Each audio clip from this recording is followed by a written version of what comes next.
Equinox Télévision, au-delà de l'image, nous rendons compte.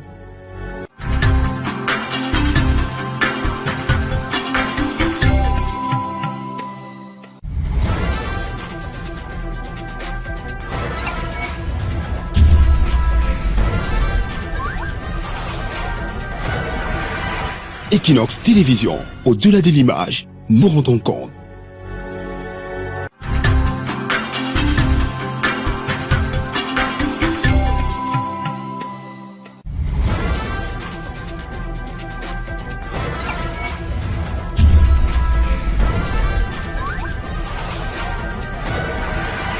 Equinox Télévision, au-delà de l'image, nous rendons compte.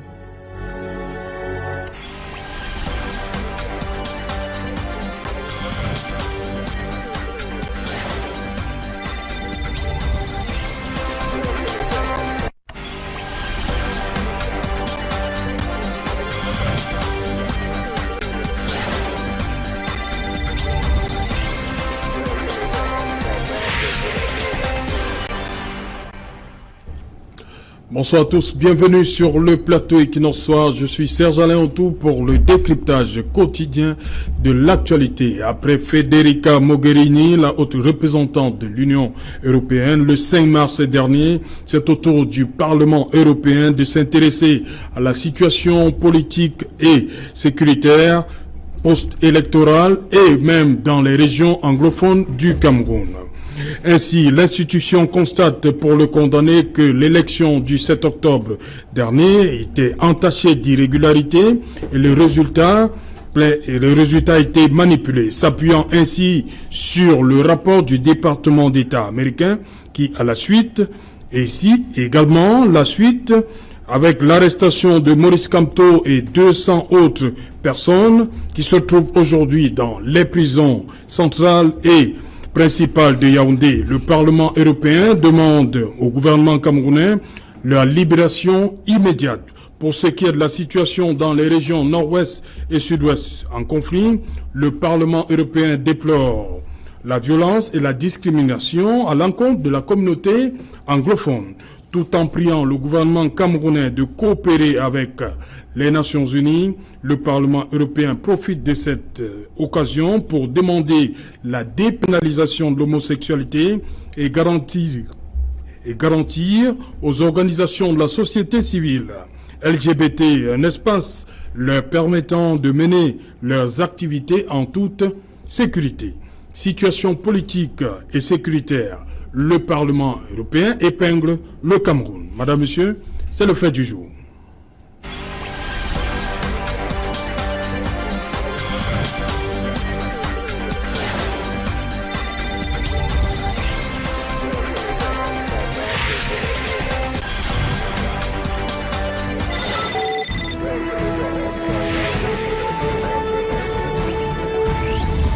Situation politique et sécuritaire. Le Parlement européen épingle le Cameroun. Pour en parler, je suis en plateau ce soir avec Prince Joël Mokage. Welcome, sir.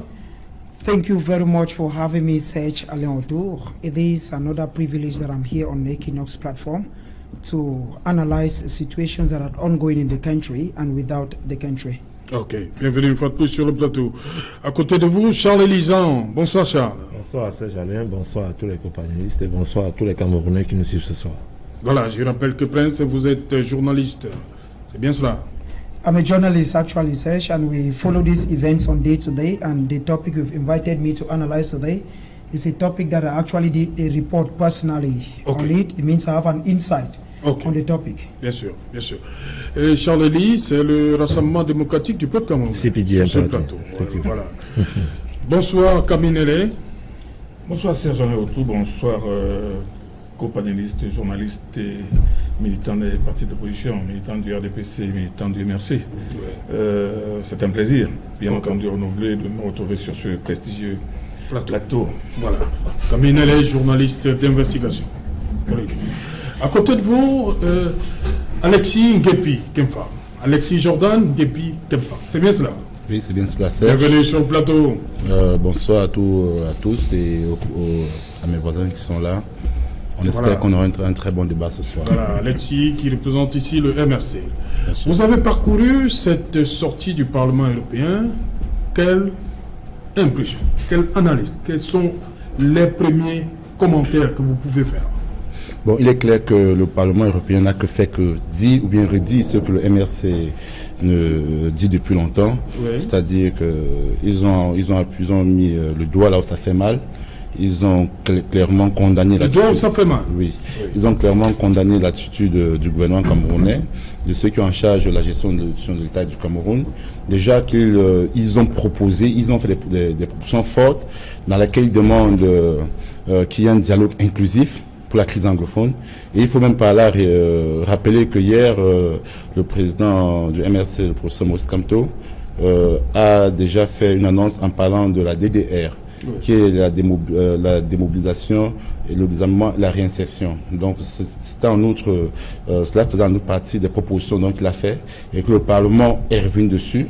Il avait déjà parlé au préalable du dialogue inclusif. C'est la position du MRC face à cette crise-là.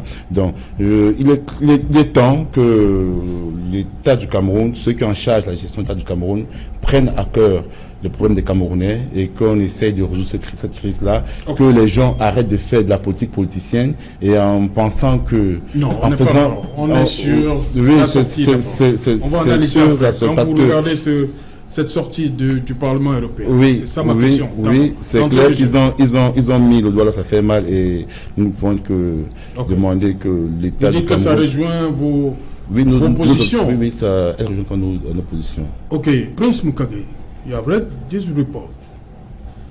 Sesh, I think first of all, it is a report that every Cameroonian was expecting. It is because we are living in a country where facts are not told, people are hiding the truth from the president. That's what I used to say, and I've said it severally on this platform.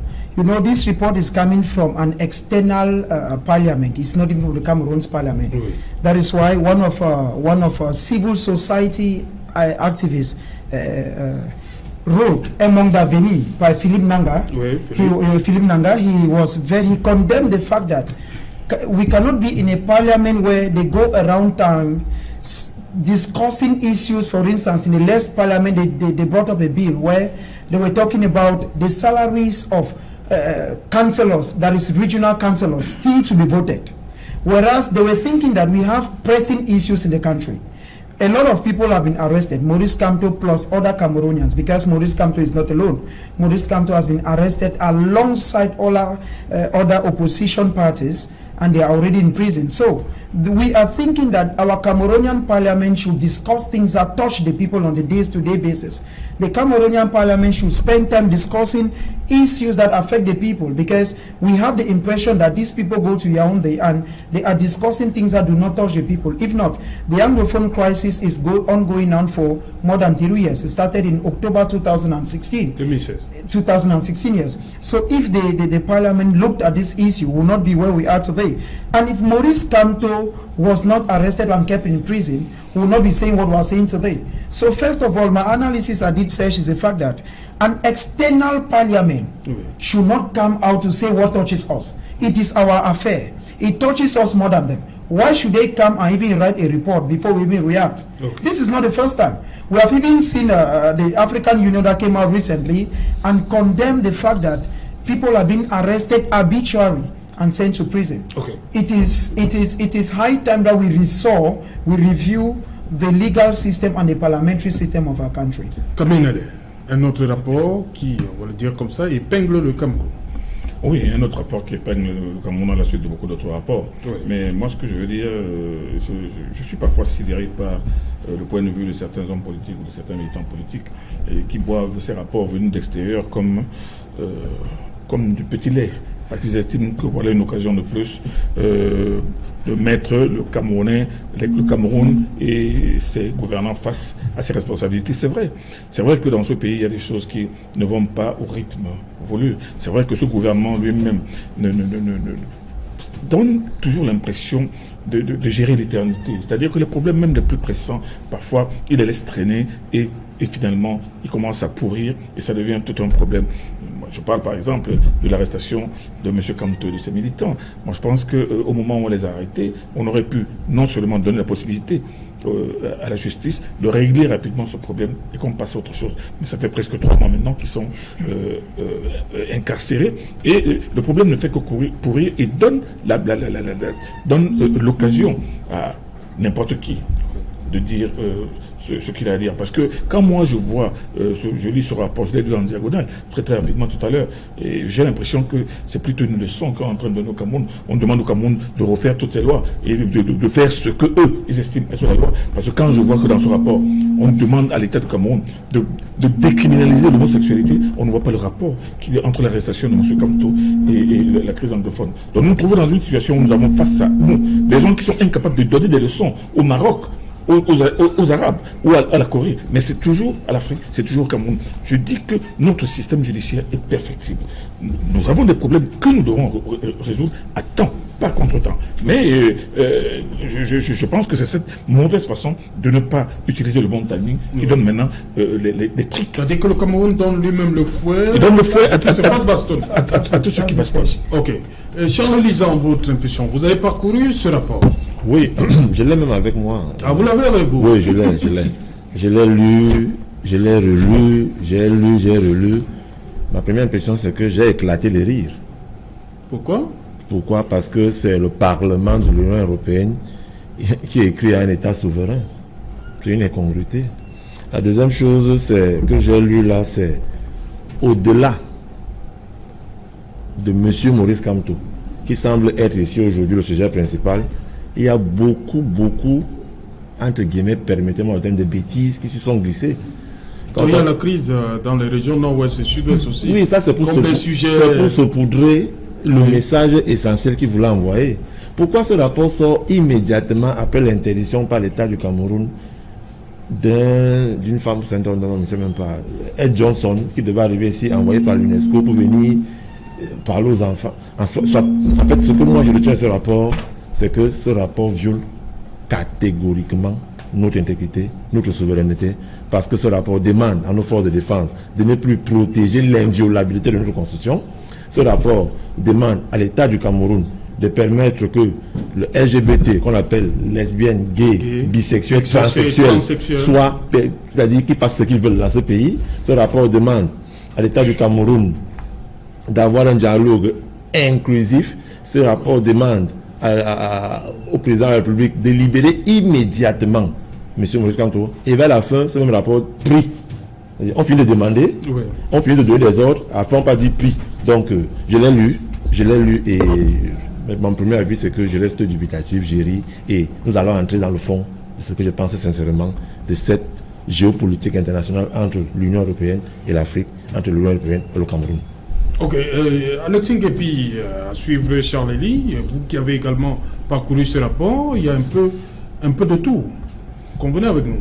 Vous savez, les gens qui... Il y a plusieurs problèmes, tous les maux du Cameroun sont dans ce rapport.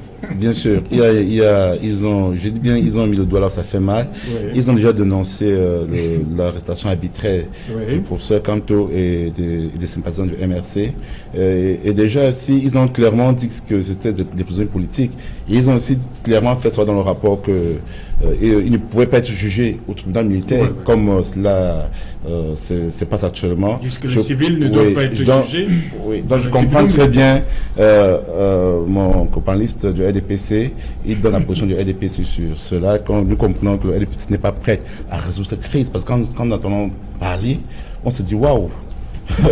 Dans ce rapport, l'armée américaine est clairement précisé que l'armée américaine a suspendu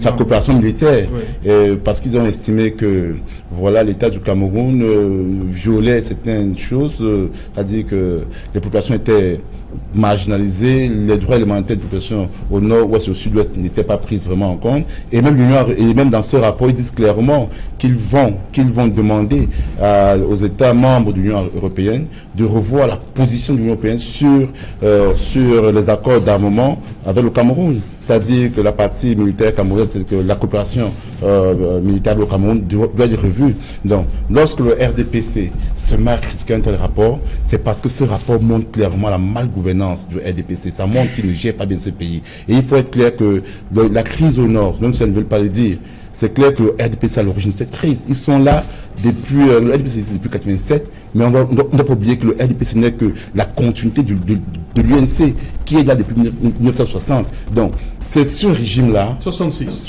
Oui, 66, mais l'UNC 66, mais c'est tous cette continuité avec André Marie Mbita qui porte le président Amadou Ahidjo au pouvoir, et que c'est eux qui ont organisé le référendum de 1961, c'est encore eux qui organisent le référendum de 1972, et c'est encore eux qui font passer de l'État unitaire à l'État, à la République du Cameroun. Donc, ça montre clairement que le RDPC a échoué depuis plus de 50 ans sur la gestion de ce pays, et ils ne veulent pas le reconnaître. Mon cher Zan, il serait grand temps que votre parti se repose un peu.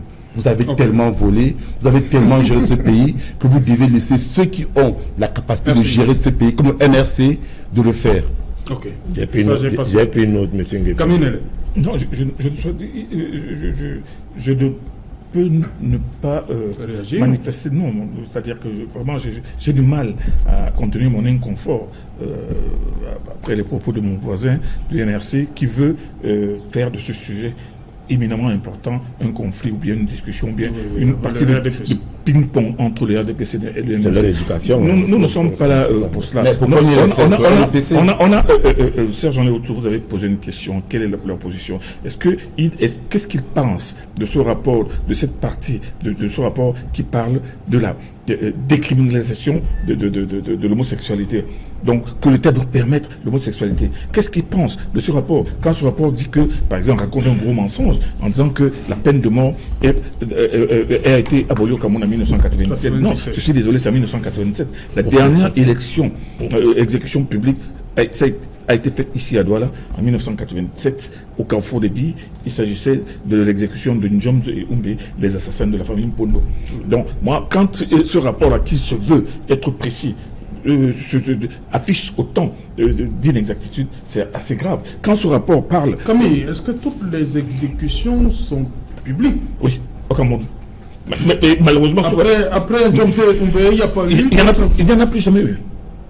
Vous pouvez le vérifier. Okay. Mais ce rapport lui parle d'exécution sommaire, d'assassinat par les forces de l'ordre. Alors moi, je ne sais pas ces personnes qui sont en train de tout faire pour démontrer que cette guerre dans laquelle le Cameroun, c'est le Cameroun qui est agressé. C'est le Cameroun qui est agressé par des séparatistes et maintenant par des bandes armées. Mais on veut nous faire croire que c'est le Cameroun qui doit être culpabilisé. Non, c'est incroyable. Il y a des tas de choses on ne peut pas les laisser passer. Et moi, je dis qu'il y a un journaliste sur ce plateau qui dit d'ailleurs que lui, il couvre les événements. Il sait combien de militaires, combien de gendarmes sont égorgés. Mais non, on passe ça par perte et profit. Parce que ce rapport ne peut pas être un truc global pour masquer. Il est vrai que le cœur de ce rapport, c'est la libération de M. Kamto. Mais on met un amalgame extraordinaire, on se le saupoudre d'approximations qui sont tout simplement révoltantes. Président Dual Mukage, dans ce rapport, il ne fait nulle part allusion parce qu'il y a des organisations internationales des droits de l'homme, des défenses des droits de l'homme qui ont parlé de ces séparatistes-là qui aussi sont responsables de certaines exactions, hein, c'est-à-dire exécution sommaire, on l'a vu, et aussi l'armée. Mais ici, c'est seulement l'armée du Cameroun. Comment comprendre ça? Serge, okay, Serge. The first thing we need to say here is you invited me as a journalist, and I want to be very independent. Justement. I've noticed that I have beside me a CPDM militant, and the other in front of you, and in front of me, Maurice Kamto's militant. Serge, CRM. One of the problems we have in Cameroon is the fact that people tell a lot of lies because people want political appointments. Oui. Yeah, when like my man of CPDM said that Cameroon is a sovereign state and as such they cannot give them laws. No, Cameroon is a member state of the CEMAC zone. Cameroon is a member state of the African Union. It means that we have an umbrella under which we must fall. Cameroon is not alone. We cannot come and start to want to avoid things that are noticeable. Now, the Anglophone crisis, we are where we are today, Serge, because the government did not first of all recognize the Anglophone problem. If the government recognizes the Anglophone problem, I'm not speaking like an Anglophone, I'm speaking like a journalist that I am. if the government recognize the Anglophone problem, will not be where we are today, Serge. The Anglophone problem is not because people are killed. The Anglophone problem is simple. I said it is last time you invited me here. The Anglophone problem is because the constitution, when Anglophones met with French Cameroon in Fumban on the 17th of July 1961, it was clear that after the president of Cameroon, the second personality should be an Anglophone. That is not the case today. Today, the Anglophone who is a Prime Minister, Joseph Dion-Goute, is a sixth personality. Tell me why Anglophones should not be angry. They should be angry. And far from that, the Constitution says, and is very clear, that the two languages, that is French and English, should have equal rights. It is not the case today. The President, Paul Biya, has been president of Cameroon for 34 years. He has never given his speech in English. Why should Anglophones not be angry? Anglophones feel that their rights are being violated. Anglophones feel that it is as if they left somewhere to come and meet a union. That is why you hear Prince, people... vous n'êtes pas un peu excessif là? Le président ne s'est jamais exprimé en anglais? Il n'a jamais fait de discours en anglais? Pour 34 ans. S'il y en a un an, vous me citez l'année. Non, vous ne pouvez pas dire ça. Dernièrement, c'est juste, vous allez continuer, à Buea dernièrement pour le 50e. It is better late than never is not a discussion, Serge. Ouais. J'ai dit le discours c'est que nous sommes aujourd'hui le 1er janvier et je parle à la jeunesse. C'est ça le discours en anglais. Le discours ne veut pas dire que tu prends c'était mots en anglais. Comme il a dit la fois dernière que it is better late than never. Ça, c'est pas le discours. Le discours, c'est que tu viens, tu vois la population. Tu parles à la population. Comme il fait souvent, on n'a jamais suivi ça. C'est Peter Esoka qui traduit plutôt en anglais. Moi, je lui dis, moi, je pense que là où nous sommes, la crise anglophone, on ne devait pas être là où nous sommes. La crise anglophone, c'est parce que... vous pouvez continuer en anglais. Hein, okay, thank you. Thank you very much. I think that the Anglophone problem is very simple, and we are where we are today because the government has refused to acknowledge the Anglophones. That is why very common, Francophones, when you meet some Francophones on the road, like Okada riders will tell you, vous allez rentrer chez vous. Vous êtes sorti du Nigeria, vous allez rentrer chez vous. I feel that the Anglophone feels neglected. The Anglophone that left Southern Cameroons, because Southern Cameroons gained independence on the 1st of October 1961, and they left October and came to meet their French brothers. That is why recently, Serge, you will notice that one of the eldest members of the Senate from V.E. Mukete was very wild. He was like, you cannot stop the Anglophones today. Why? Because the Anglophones feel that they left Nigeria. Don't forget that the Anglophones had two choices. One, either to join the Federal Republic of Nigeria or to join La République du Cameroun. That was French Cameroon.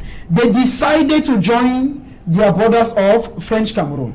And now if today you come and you treat them to the back bottom, in offices... Prince Joel, on va recadrer. Hein. Vous ne pouvez pas dire qu'ils ont laissé le Nigeria, non. No. I'm saying that ils avaient des choix. Ils avaient des choix. Voulez-vous devenir indépendant en vous mettant avec le Cameroun français déjà indépendant le 1er janvier 60 ou bien le Nigeria déjà indépendant aussi. Très bien. Donc vous ne pouvez pas dire une partie du Cameroun est partie. Le nord du Cameroun est parti, non? Vous savez au moins. Serge, can I Serge? This is what I'm saying. I'm not a separatist, neither am I a federalist. No, yes, I am an independent Cameroonian. I'm a journalist. I'm saying that if the Southern Cameroonians decided to join French Cameroon, it is because they saw that it is more friendly this way. It is just like Serge can invite me to come on Equinoxua, and the same night maybe CRTV invites me or Canal Day. If I come to be with Serge, it's because I've seen that my voice will be more heard here than in other parties. So I'm simply saying that the English-speaking Cameroonians joined the French Cameroon because they felt that they are brothers. Don't forget that before the Germans left, so many tribes have been separated. The Mbos, the Balons, the Bamilikes. So the people came and met their brothers. So if we are where we are today, Serge, let's be very authoritative when we say certain things. We should not wait for non-African to come and tell us. The Anglophones feel that what they said in Fumban is not being respected. Voilà, you saw one of the Anglophones, the eldest, Senator V.E. Mukete. He is one of those who signed the Fumban Constitution in 1961. You saw him come out. We should not pretend these things are not happening. If we are still having the Anglophone problem today, it is because a lot of people are pretending that the Anglophone problem does not exist. The moment the government will accept it, the moment the government will say, okay, I know it, because the government will not accept it. According to the government, there is no Anglophone problem. Other colleagues would contradict it. According to the government... Non, est-ce que le discours n'a pas un peu évolué? Parce que là, ça c'est ce qui se disait au début. Mais on sent quand même que le discours a évolué. Serge, when these people... Et c'était certains membres du gouvernement. Vous ne pouvez pas dire que c'est tout le gouvernement qui nie l'existence du problème anglophone. Le pouvoir, c'est qui? The head of state. Non, il y en a qui le disaient ouvertement qu'il n'y a pas de problème anglophone. Oui. Mais je crois que dans leur discours, ça a évolué quand même. Hein? Serge, let me say my own part where I am. Justement. Yes. I am not a separatist, I'm not a federalist, but I believe that if we are where we are today, Serge, it is because the government of Cameroon has not recognized the Anglophone problem. Voilà, because if the government recognized the problem of the Anglophone crisis, it would have been debated in the Parliament and the Senate. Voilà. Et non attendre que le Parlement européen en parle. Okay. Yes, if not. Justement, le Parlement européen déplore, comme ils disent, dans cette sortie, déplore la violence et la discrimination à l'encontre de la communauté anglophone. Charles Elisan, c'est fort, c'est proche de la réalité. Bon, violence et discrimination à l'encontre de la communauté anglophone. Tout à fait. Je voudrais tout d'abord, ici, faire comprendre aux Camerounais qui nous suivent que je ne voudrais pas que ce plateau, qu'on m'oppose, parce que je suis du RDPC, à mes frères et mes sœurs anglophones. Je prends des positions vis-à-vis d'un rapport qui a été fait. Oui. La deuxième chose que je voudrais dire ici, c'est que je ne voudrais pas qu'on transforme cette belle émission qui nous parle d'un rapport qui vient du Parlement européen en un pujala entre le MSC et le RDPC. Du tout. La troisième chose pour terminer, I want to ask you something, please. Oui. Tell me, you are militant or journalist, independent journalist? Because il est fédéraliste. Ah, fédéraliste, ok. Non, il a dit qu'il n'est ni fédéraliste ni séparatiste. Non, problème. Bon, maintenant, Joël, c'est un journaliste. Indépendant. Ok, j'ai compris. Bon. Je voudrais ici prendre tous les Camerounais et le monde entier qui nous suit à témoin que le Parlement européen ne peut pas, dans l'actualité qui nous sied au quotidien ces jours-ci, demander aux forces de défense d'un pays souverain d'arrêter les violences sur une partie de sa population, alors que c'est tout à fait faux. Le dit sous-entend qu'il y aurait des violences des forces de défense et de sécurité en vue de sa propre population qu'elle est censée protéger. C'est d'abord totalement faux. Je voudrais demander au Parlement européen qui siège à Bruxelles, qu'à côté de Bruxelles, il y a Paris. Et que depuis 3 mois, il y a eu 1416 morts de gilets jaunes suite aux forces de police françaises. 1416 il dit depuis que les gilets jaunes je prends les faits de mots. Il y a eu 1315 décès suite aux manifestations, que ce soit de manière collatérale, que ce soit de manière directe, suite aux manifestations des gilets jaunes. Venu directement, c'est le rapport qu'on peut vous donner. C'est venu directement des forces de défense. La deuxième chose que je veux dire ici, c'est que quand le Parlement européen demande à l'État du Cameroun de revoir la loi antiterroriste, alors que dans le même moment, un ressortissant de là-bas, qui est d'origine camerounaise, a déclaré dans les réseaux sociaux qu'après Notre-Dame, c'est la Tour Eiffel, et qu'on a sorti toutes les forces de sécurité pour le prendre. Il est activement recherché pour apologie au terrorisme. Je pense vraiment que pendant qu'ils sont en train de vouloir protéger leur État, pendant qu'ils sont en train de vouloir protéger leur population, qu'ils laissent aussi les autres pays protéger les leurs. L'armée du Cameroun ne tire pas sur les populations anglophones. Il faut qu'on arrête ce procès-là. Et que les États-Unis d'Amérique, par la voix de M. Pompeo, qui est le secrétaire d'État américain, qui a dit à Mondovision qu'il refuserait l'entrée aux États-Unis à tout enquêteur de la CPI, en traitant par là la CPI d'organisation illégale, illégitime et constituée de voyous, parce que cette CPI-là, par la voix de sa procureure, demande une enquête sur les actions faites par les armées américaines dans tous les théâtres d'opérations militaires dans le monde, et que ce sont ces mêmes gens-là qui demandent à nos forces de défense de ne plus protéger son pays. Il y a assez de fois. Je vais terminer en disant ceci, monsieur Sézalin autour. Nous ne pouvons pas, à l'heure actuelle des choses, je parle, accepter certaines choses de cela. Monsieur Nguepi, je sais que ça vous excite dans le sens du poil, ce rapport-là. Vous dites que ça a mis le doigt où ça fait mal. Non. L'aide américaine n'a pas diminué au Cameroun. L'aide militaire américaine fait suite à la crise qui engage tous ces pays-là. Et c'est le Congrès américain qui a demandé à ce que le budget de l'armée, le budget alloué au ministère de l'armée américain soit réduit. À travers le monde entier. Et c'est pour ça que dans tous les pays, vous allez voir, la première chose à faire, c'est réduire les effectifs de les bases militaires à travers le monde et réduire les aides envers certains pays. Ça n'a rien à voir avec le Cameroun, de manière directe, rien à voir. C'est des restrictions budgétaires suite à leurs affaires. Maintenant, pour finir, quand vous nous dites... Non, c'est moi qui parle. Quand vous nous dites que le tribunal militaire n'a pas le droit de juger les civils. C'est le rapport qui le dit, hein. Ah, c'est pas vous le dites pas. Bon, nous le disons. Dites donc à vos amis que quand M. Kamto et consort portaient plainte à M. Kabayege Djibil, à M. Mounona Futsu, à tous les ministres ressortissants du Grand Nord, au tribunal militaire, j'ai envie de savoir, ils étaient quoi, des militaires ou des civils à ce moment-là? Et ça aboutit? Je ne veux pas savoir. Est-ce que c'est le tribunal militaire? Est-ce que c'est abouti? Non, c'est pas le problème. C'est ça la question. Monsieur Depuis. Ayons le bon sens. Donc, arrêtons de vouloir jouer à ce jeu-là où, à un moment donné, on reconnaît une institution judiciaire de notre pays et on ne le reconnaît pas. Car ça nous arrange. Non. On a un pays à construire. Il y a des lois. Il y a des choses dans ce pays qu'il faut revoir. Et ce n'est qu'ensemble qu'on va construire ce pays. Mais quand vous faites dans le déni, dans la contestation sélective, dans je sais pas. Non, on a un pays à construire. Autant nous voulons que le tribunal militaire soit impartial dans le jugement qui sera alloué à M. Kamto et congénères. Nous, hommes politiques, nous souhaitons que ce jugement soit impartial, juste et positif. Autant soyons quand même sincères, évitons de suivre les yeux fermés certains rapports qui veulent plutôt nous rabaisser, nous ramener dans la colonisation et non plutôt faire avancer le Cameroun. Ok, Alexis Nguepi. Oui, le rapport est sorti aujourd'hui. Nous attendons encore que les ministres de la communication, qui vont voter, qui vont créer ce rapport comme d'habitude.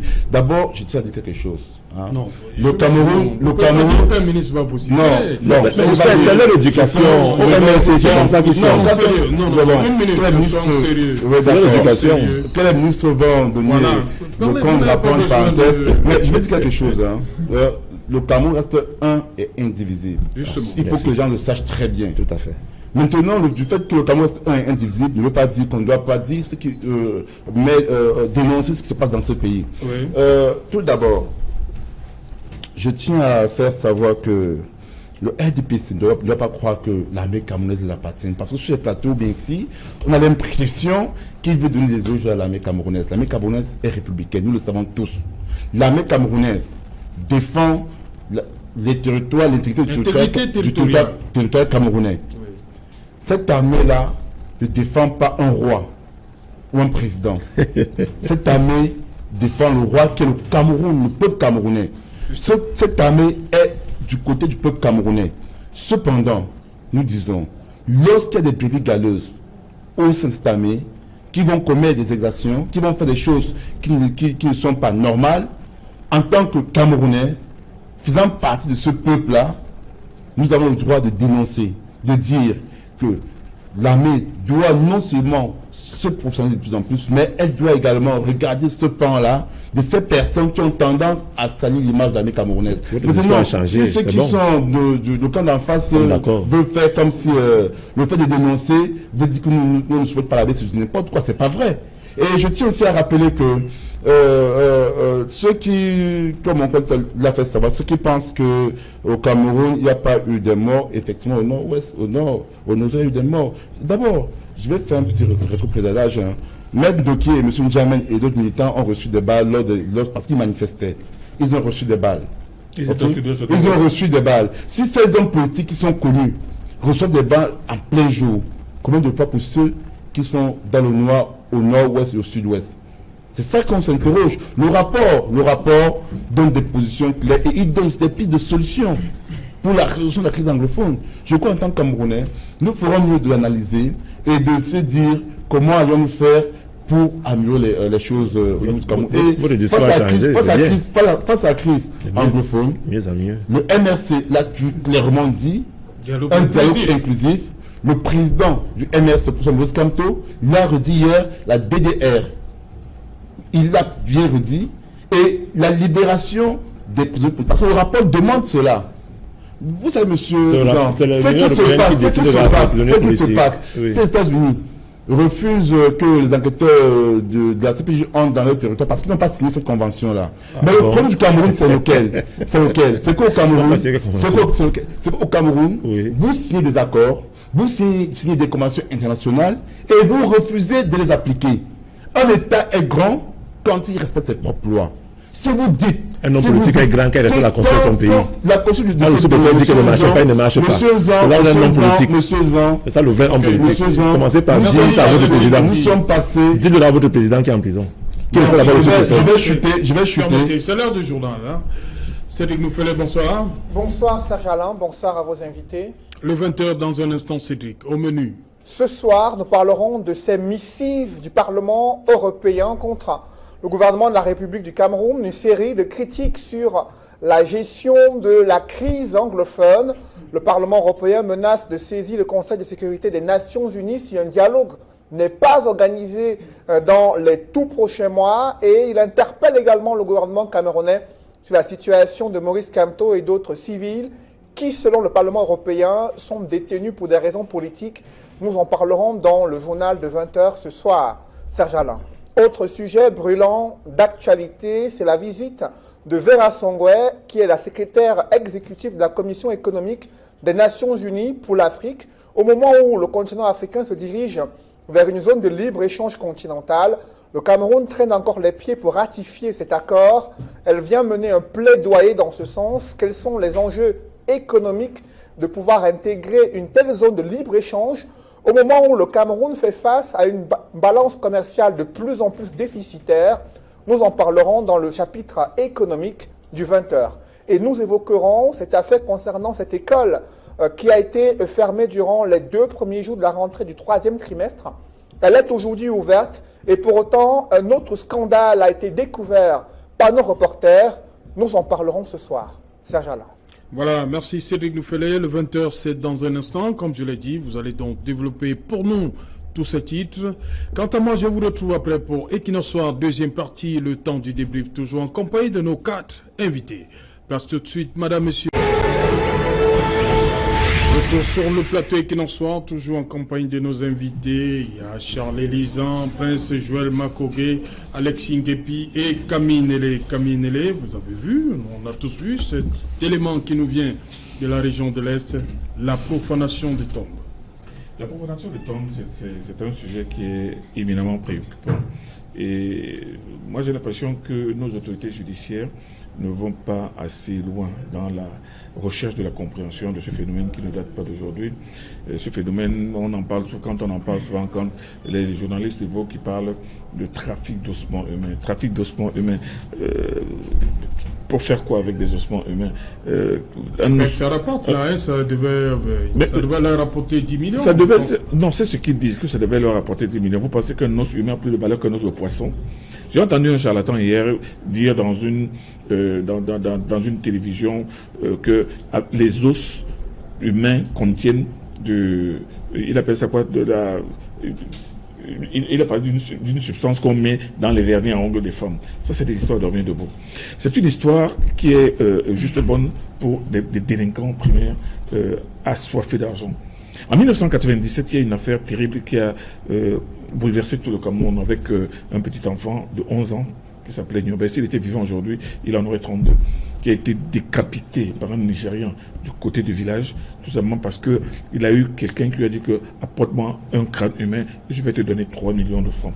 Il a cherché à profaner quelques tombes, il n'a pas pu. Il a demandé à son ami de lui prendre un enfant qui revienne d'école. On a pris un petit enfant, le petit Niobé, ce Nigérian l'a emmené vers l'échangeur, il a étranglé, il lui a coupé la tête, il est parti prendre la tête pour l'amener chez celui qui lui avait passé la commande. En réalité, je pense qu'il faudrait que les gens fassent attention et que surtout les responsables de sécurité, parce qu'à cause de cette affaire Niobé, un commissaire principal, un commissaire de police et un officier de 2e grade ont failli se retrouver en prison parce qu'on avait estimé que c'est eux qui avaient mené cette affaire. Je ne veux pas citer leur nom, cette affaire est connue et elle a fait énormément de bruit. Il n'y a pas de trafic d'ossements humains. Vous avez vu tout à l'heure le commandant de cette brigade qui disait que non, c'est une affaire très lucrative qui rapporte de l'argent. On a mis la main sur... On met la main sur ceux qui profanent les tombes. Est-ce qu'on met la main sur les acheteurs? On n'a jamais arrêté quelqu'un quand on dit que contre qui il est établi qu'il a il achète des ossements humains. Les ossements humains n'ont aucune valeur.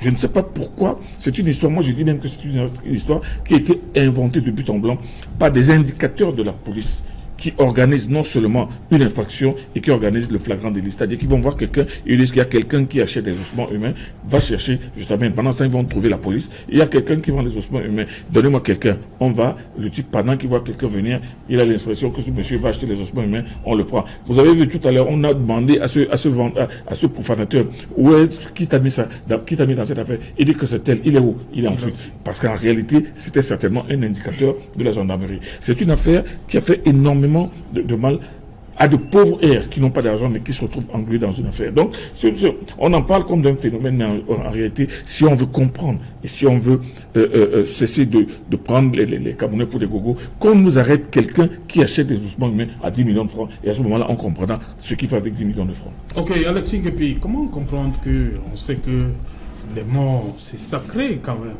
Comment on arrive à un être normalement constitué, arrive à les profaner une tombe? D'abord, il faut féliciter le travail remarquable de nos forces de l'ordre, oui, par rapport au RDPC qui pense que nous passons le temps. Nous avons une armée républicaine et quand elle fait ce qui est bien, nous félicitons.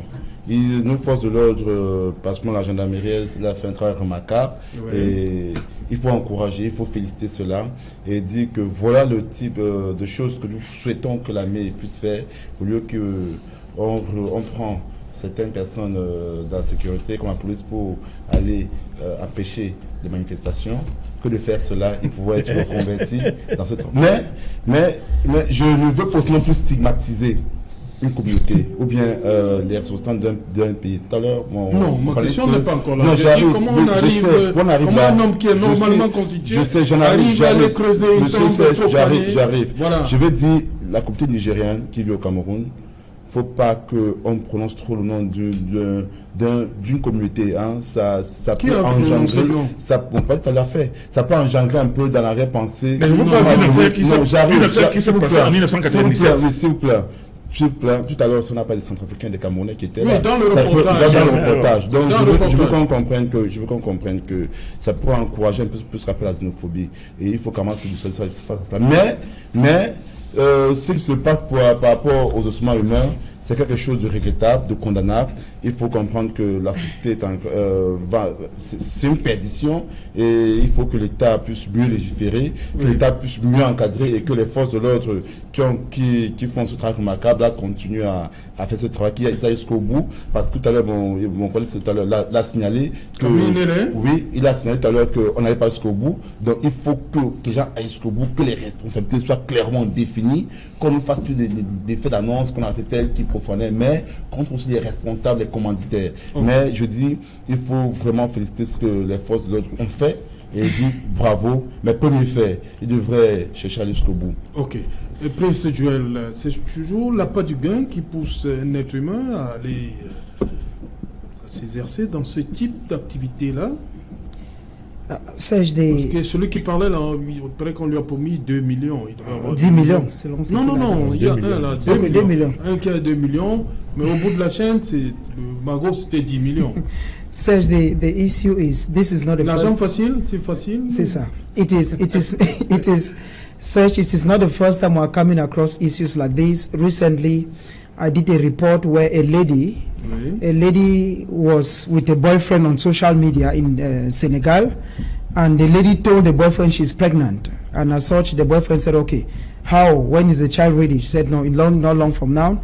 And now 9 months came and she was supposed to put to bed. And what will she do? There is no baby, she needs the money, and the man needs to see the child in Senegal. So she took one small girl around town here, and I know you know about that story. So she took one lady and said, okay, sell me your child. And the lady was willing to sell. So we're living in a country, it is a situation, Serge, like you said, it's a situation the people are hungry. You understand? Somebody who has never seen 100,000 francs, telling him 1 million, the amount is too big. And because of the amount, the person is willing to even do the undoable. It's just like we tell somebody, this house that is catching fire, there is 100 million inside. The person is not looking at the fire, he's looking at 100 million. It means that even the cost of dying inside the house, the person will die because of the money. So these are not new things. That they have caught people human parts, it's not new, it's old story. Like the other panelists were saying, we should encourage the military that is doing their best to bring them to book. But I feel that this is just one of the cases that are brought to book because it's not the first cases. We have people who are oui, very c'est justement pour dire que j'ai parlé tout à l'heure, lorsque j'ai échangé avec Cédric, que c'est un nouveau business. On a eu, ça fait pas un mois, on a eu 2 cas, la gendarmerie, la brigade du port, ici, à Douala. That's it, it's not the first. C'est l'activité qui est le nouveau business.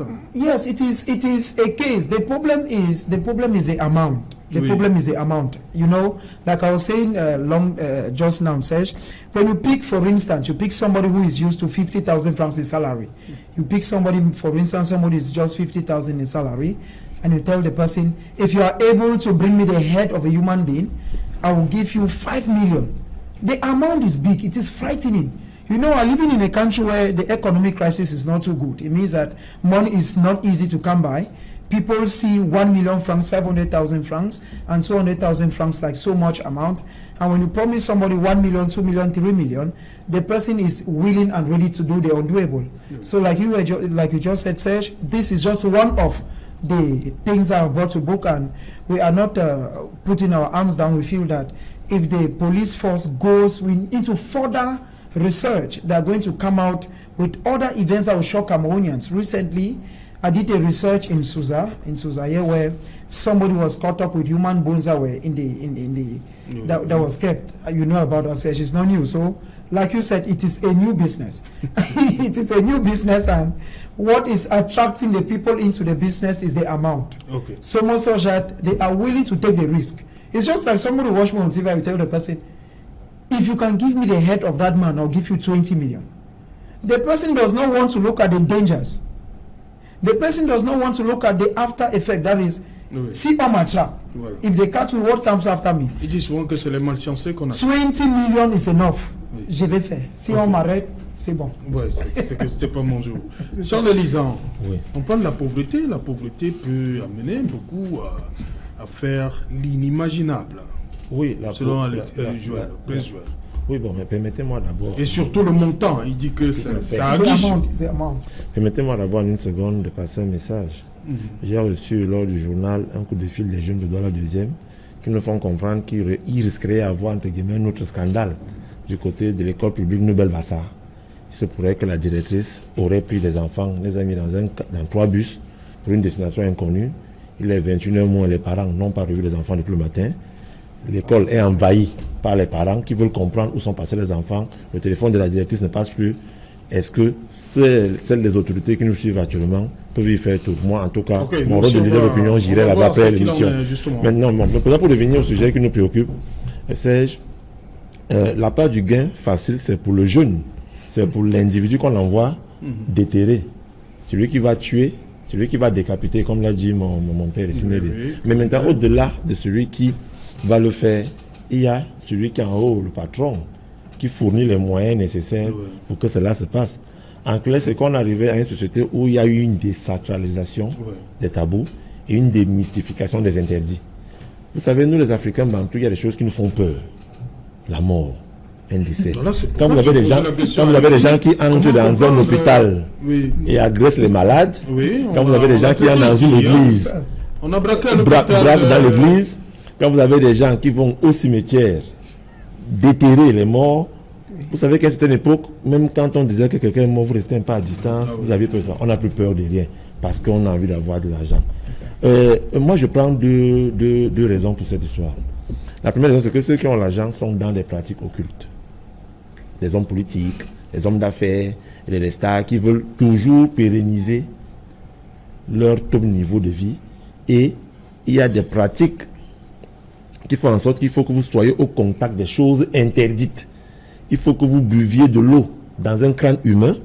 Il faut que vous ayez un os dans votre poche. Ça va vous donner la sensation que vous êtes super puissant, qu'on ne vous voit pas. De l'autre côté, vous avez ces jeunes-là qui ont besoin d'argent, l'argent facile. parce que c'est difficile de travailler pour avoir l'argent à la fin du mois. Non, il faut aller faire cela parce qu'il faut avoir l'argent. Donc on arrive à un niveau où, comme l'avait dit un grand universitaire, on a normalisé les écarts, on a écarté les normes.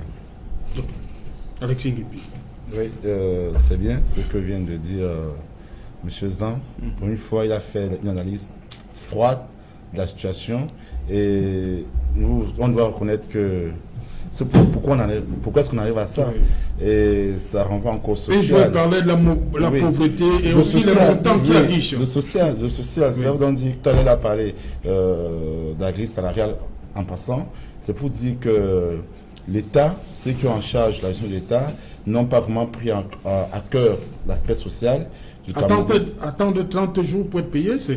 Non, pas 30 jours. Pas 30 jours. C'est qu'au Cameroun, quand quelqu'un est payé à 36 500 francs, parce que c'est le SMIC camerounais, du coup, si on après 30 jours. Après 30 jours, si on lui propose par exemple...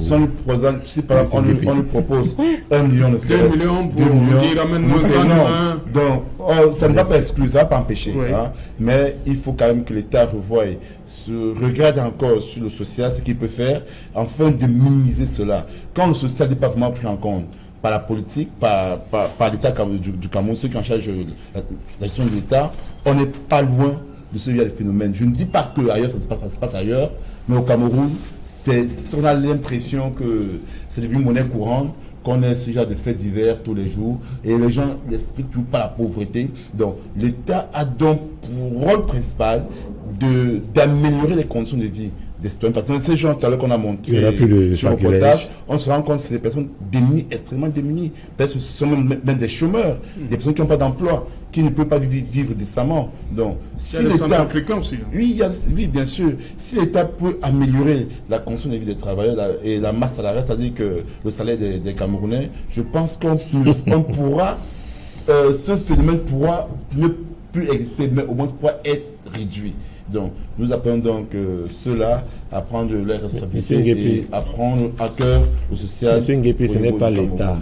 Éduquons les enfants. Oui, moi je voudrais dire un dernier mot. Oui, sur cette affaire. Oui, en m'étonnant de ce qu'on estime que c'est l'État qui est responsable des profanateurs. On n'a pas d'État responsable. Que c'est l'État qui est responsable de cette paupérisation. Attendez, vous venez de dire, tout le monde a entendu. Nous ne sommes pas là dans une partie de ping-pong. Ce phénomène est un phénomène criminel qui ne date pas d'aujourd'hui. Moi, je vous le dis. Moi, j'ai fait des enquêtes sur des profanateurs de tombes depuis plus de 35-40 ans. On en a toujours vu. Et je vous ai donné l'un des exemples les plus douloureux. L'affaire Niobé, où un enfant a été décapité parce que quelqu'un avait demandé à ce petit indicateur de lui apporter une tête humaine qu'il allait vendre à 3 millions de francs. Ce n'est pas une question. Pourquoi vous refusez d'engager la responsabilité de l'État quand on se rend compte qu'au Cameroun, on se rend compte qu'il y a des personnes qui n'ont pas d'emploi et qui peuvent avoir des emplois. En dehors du Cameroun, pour avoir l'emploi, ils doivent baisser la culotte. Il y a la partie secteur. En dehors du Cameroun, vous avez entendu un jour qu'il y a eu quelqu'un qu'on a arrêté avec des ossements humains en France, en Belgique, en Allemagne, ou même au Tchad à côté. Vous avez entendu? Mais je vous pose la question. Je suis en train de vous dire que c'est un phénomène. C'est un phénomène criminel qui est spécifique au Cameroun. Et je vous dis que un ossement humain n'a aucune valeur marchande. Bon, donc je suis en train de vous dire que c'est un phénomène. Ceux qui sont en charge justement d'appliquer les lois et de sécuriser les personnes devront plutôt chercher à savoir pourquoi ça existe ici et quelles sont les personnes qu'on présente comme celles qui doivent acheter. C'est le plus important. Vous pensez qu'avec le système de parrainage qui existe dans la fonction publique, ou pour être embauché dans les postes, il faut avoir un parrain. C'est tout ça, c'est du social. Ou lorsqu'une personne elle paie à 36 500 francs et qu'on lui propose 2 000 francs, il ne peut pas tenter.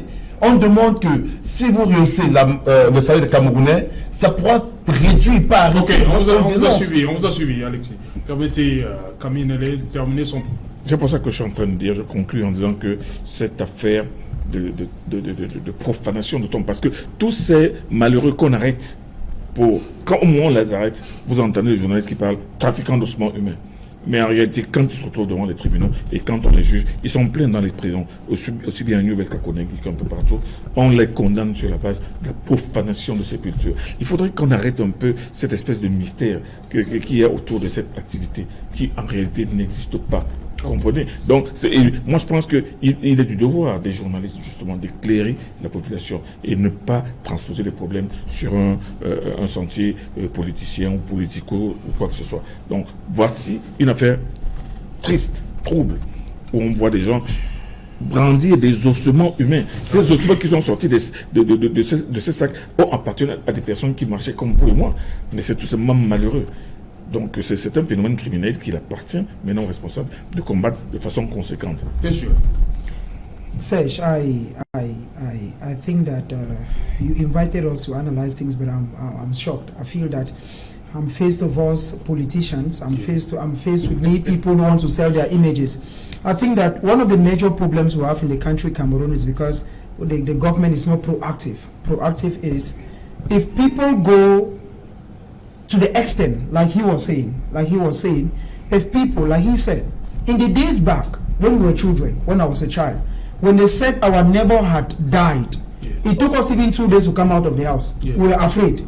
Now, if you have people who are even willing to go and dig 6 feet a corpse, take out the coffin, remove the bones, there are a lot of things. And like you were saying, there are a lot of things, and I feel that the major issue is because what do we need to do? Let us struggle to give the people a living condition that is good. Because if somebody has a good living condition, that person will not take that risk. If you see somebody going to the extent to dig a corpse, it means that that person maybe cannot pay the house rent.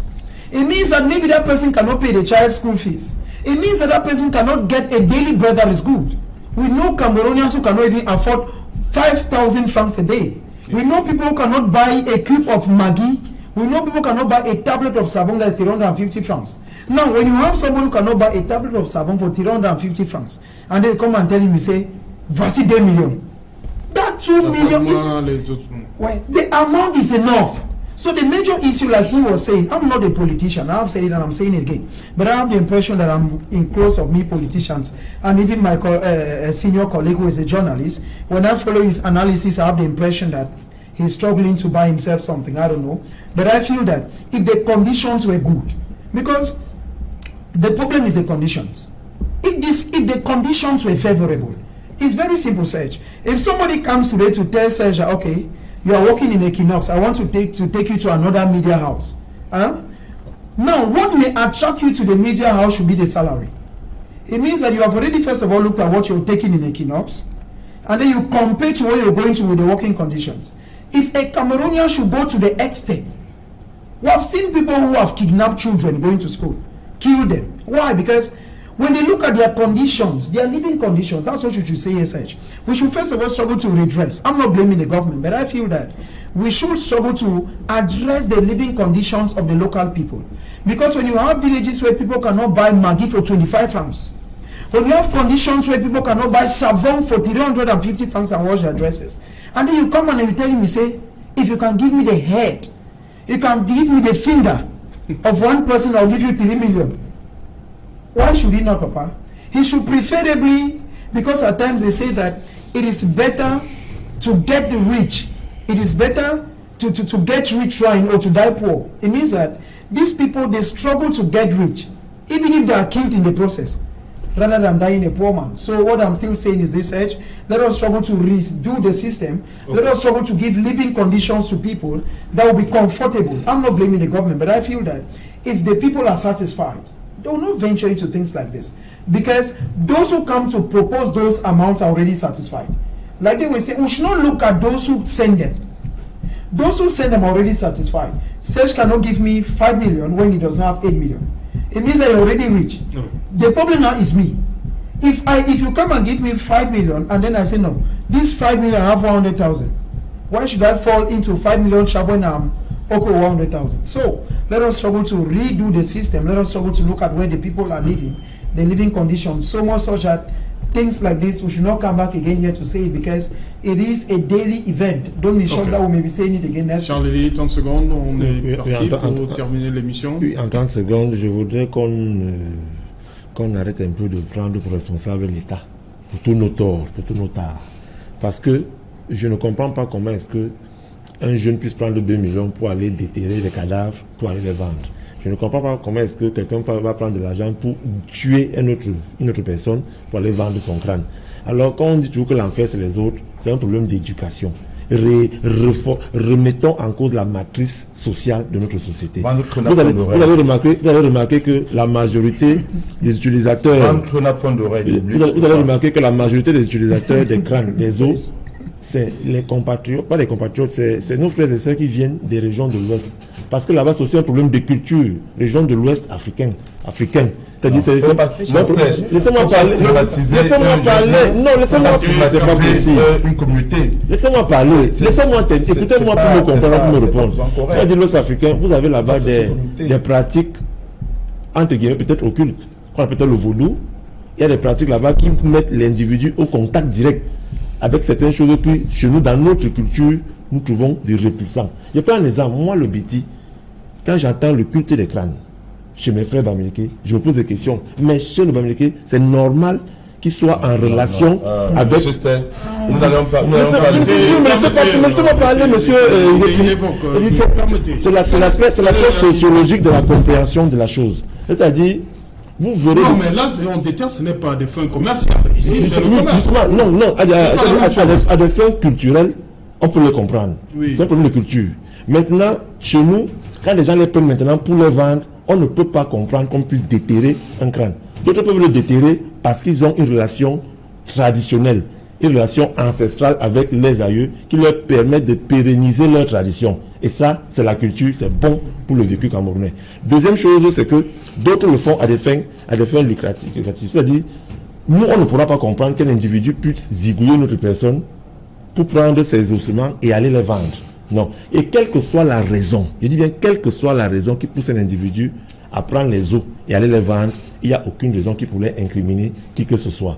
Ayons le culte du travail et arrêtons de croire que les autres Camerounais qui se battent le matin, à midi et le soir pour s'en sortir en fin de journée, pourquoi ne vont-ils pas aussi vendre les os? Parce qu'on voulait dire que l'État ne fait rien pour eux. Non, merci, que tout le monde se remette au travail. Merci Charles.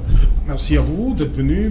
Madame, Monsieur, nous arrivons au terme de cette émission rediffusion 23h GMT. Il sera minuit à Frontier Street. Frontier Street, c'est ça.